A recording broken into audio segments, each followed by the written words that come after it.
Hi everyone, it's Jerry. I have another interesting Leela game to share with you. LeelaKnightOdds, no king knight for this game, playing against the number 2 ranked player in the world, Fabiano Caruana. 3+2 blitz game here. These were some of the first games Caruana has played in nearly 10 months on Lichess. He's handled Pomegranate. Leela here clearly grabbing the interest of top players. And I believe that these odds games are not just, let me just play for fun. No. I really do feel these top players are taking a thing or two away from these experiences, coming up with different ideas. I know that was my experience, has been my experience playing against Leela. I mean, what do we see in this game? Caruana loses in 26 moves from this position here. He's up a knight. Typical Leela, this queen taking up a very active post early. Pawn in the center. All right, Caruana continues to develop. We get this support over e4, and maybe we're even hinting at g4, g5. That's an ever-popular idea with Leela bothering the king knight, launching the g-pawn. So we see d5 here, queenside castles, capture on e4, and bishop g5. Now, let me just pause for a moment. I'm going to sort of guess a thought that's maybe running through Caruana's mind right around here. I'm the number 2 ranked player in the world, and I started up a knight. Why do I already feel extremely uncomfortable only 9 moves in to the game? This is already somewhat of a disaster. This doesn't mean black is losing or has lost the advantage, but now there is a somewhat narrow path to maintaining this decisive advantage. Caruana's play here is with queen e8.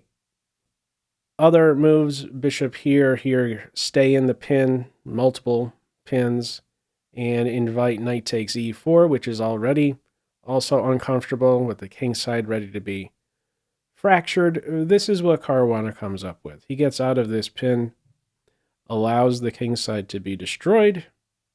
In comes knight d5, ready to pounce here on f6. Clearly, that would be a disaster. Top move, queen e5. Knight takes bishop. Queen f4 check. This is a very clever idea here. Still winning for black. And now we have capture on f3. There's a pin here on the 4th rank. Fancy maneuver there, making use of that check on f4 here. Follow-up is a3. In comes a5, piling up on the pin's knight. And after this g3 move, let me throw this one to you as a pop quiz. How would you continue here? Feel free to pause the video. All right, this was where Caruana spent maybe 15 seconds, and he ended up playing queen g5. And from that point on, that's move 15, queen g5. It's already, call it, a level position. The only winning continuation here kicks off with pawn captures knight.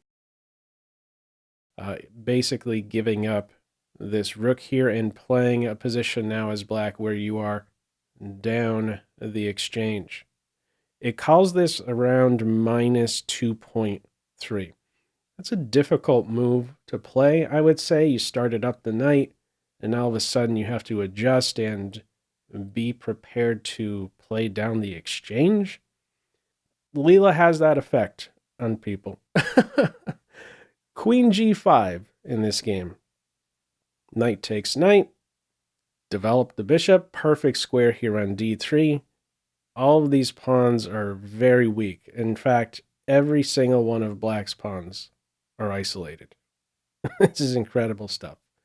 Bishop f5. We start collecting pawns. Black has this idea of a skewer. Leela is prepared for that. Threatening mate. Black is able to punch back. Black will win the exchange. There we go, bishop takes rook. But in the end, we still have all of these weak pawns, and there is no counterplay towards the white king. This bishop is super valuable. It really glues everything together. Nice, stable piece. I mean, any of these pawns can drop in a blink. From here, queen g7, queen takes a. In balance, we're looking at here a bishop and pawn versus a rook. But there's no activity whatsoever. I don't know how it manages to do this, but black is on his back foot, playing on 2 ranks. There's nothing to do here. Exposed king, all terrible pawns, mate threat easily parried. Queen, not interested in taking this pawn. We're covering a3 here. And this here's the final move, 26, rook f1. Caruana resigns. This is a losing position. This pawn is going to fall. This is an idea. Get the rook to the g file. Maybe win the queen. With best play, this is what it's looking at. Stockfish here, pointing out queen f8, allowing this capture. And then it says best is to give up the rook for bishop, with the pawn recaptures as best, keeping the queen trained here on f7 so there's no queen takes a3. Yeah, a position like this, white is up a pawn, has a superior queen, and is ready to even win a pawn. Superior queen, and I should say a slightly better king position. Much more exposed black king here with no knight pawn. So this one only goes as far as move 26 here, rook to f1, against the number 2 player in the world. Now, this was just his most recent game. He played 11 games, and the final score here, 10.5, half. And this is the same story with a couple other top-level players, Anish Giri, 20-3, and Jordan Van Forest, 10.5, 1.5 that I know of. Who else is playing against LeelaKnightOdds that we are not aware of? This is a learning experience. It's not just for fun here that these games are being played. That overall score, 41-5, is without a single loss. Anyhow, what are your thoughts with this one? Feel free, as usual, to leave any feedback to this video in the comment section below. I hope you enjoyed it. Maybe took a thing or two away. That's all for now. Take care.